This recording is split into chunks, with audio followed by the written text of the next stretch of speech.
మూలిగ మారయ్య కథ. వీరశైవ సాంప్రదాయం విశిష్టంగా ఉన్న రోజుల్లో ఎంత పేదవారైనా లింగ పూజతో పాటు లింగాధారణ, అతిథి సత్కారం, విశేషించి శివభక్తులను ఆదరించి భోజనం పెట్టడం నిత్యకృత్యంగా చేసేవారు. అలాంటి వారిలోనే మారయ్య కూడా ఒకరు. ఆయన వృత్తి కట్టెలు కొట్టి జీవించటం. కానీ ఆయన ఇంట్లో ఎప్పుడూ శివభక్తుల భోజనం చేస్తూ ఉండాలని ఆయన కోరిక. మారయ్య కట్టెలు కొట్టడానికి అడవికి వెళ్ళినా ఆయన భార్య అతిథులను ఆదరించి ఉన్నంతలో భోజనం పెట్టేది.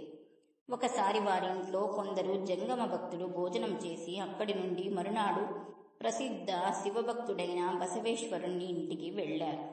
అక్కడ వారికి విందులో భక్ష్య, భోజ్య, లీహ, పానీయాది చతుర్విధ ఆహారాలు లభించాయి. అయినా వారికి తృప్తి కలగలేదు. అదే విషయం బసవన మంత్రితో చెప్పారు.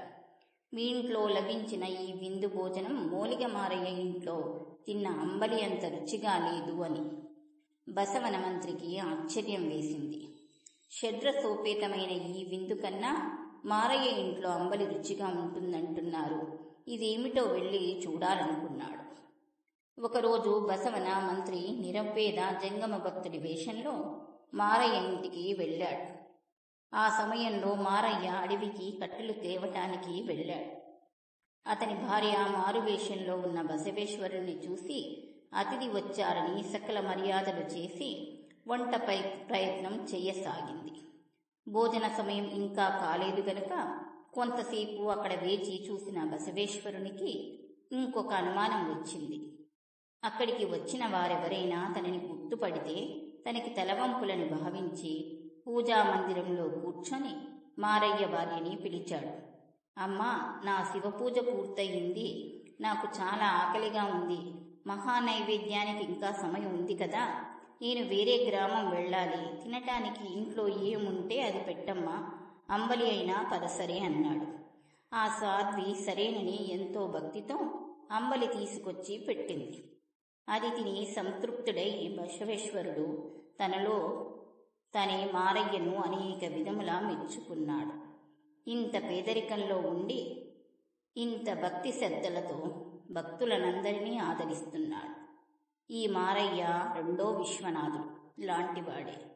ఈయన కీర్తి జగద్విఖ్యాతమవుతుంది. పేదవాడైన ఈయన ఇంట్లో నిత్య సంతర్పణ జరుగుతున్నది. ఈ అంబలి రుచి సాటిలేనిది అని లోలోన మెచ్చుకున్నాడు. అంతేకాదు, వారి పూజా మందిరంలో శివలింగానికి ఉన్న నాగేంద్రుని పడగ వెనుక 2 బంగారు మాడలు పెట్టి వెళ్ళిపోయాడు. మధ్యాహ్న సమయానికి మారయ్య కట్టెల మోపు నెత్తిన పెట్టుకుని ఇంటికి వచ్చాడు. భార్య ఎదురెళ్ళి కట్టెల మోపు దించి కాళ్ళు చేతులు కడుక్కోవడానికి నీళ్ళిచ్చింది. మారయ్య ఆ సమయంలో తనింట భోజనం చేస్తున్న భక్తులను చూసి సంతృప్తిగా, నా ఇంట ఇలాగే భక్తులు ఎప్పుడూ భోజనం చేస్తూ ఉండాలి అనుకొని కొంచెం సేపు విశ్రాంతి తీసుకొని స్నానాదులు ముగించి వచ్చి శివపూజకు కూర్చున్నాడు. ఆ సమయంలో శివుని వెనక ఉన్న బంగారు మాడలు చూసి వీటిని ఎవరిచ్చారు అని భార్యను అడుగగా, ఇంతకు ముందు ఒక భక్తుడు వచ్చి వెళ్ళాడు, ఆయన పెట్టాడేమో అన్నది. మారయ్యకి ఇది బసవేశ్వరుని పనేనని, వారు ధనవంతులని, మేము పేదవారమని, మాకు మాడలు తెలియవని మాకు 2 మాడలిచ్చి వెళ్ళాడు.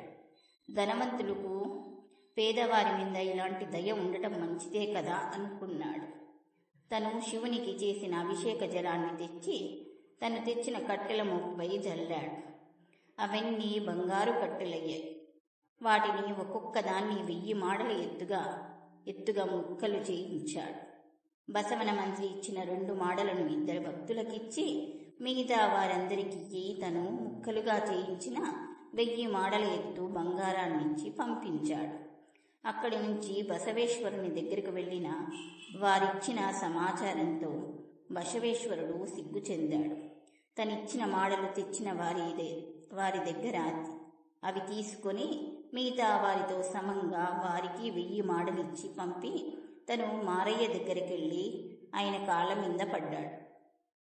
మీ ఔన్నత్యం తెలియక పొరపాటు చేశాను, క్షమించండి అని.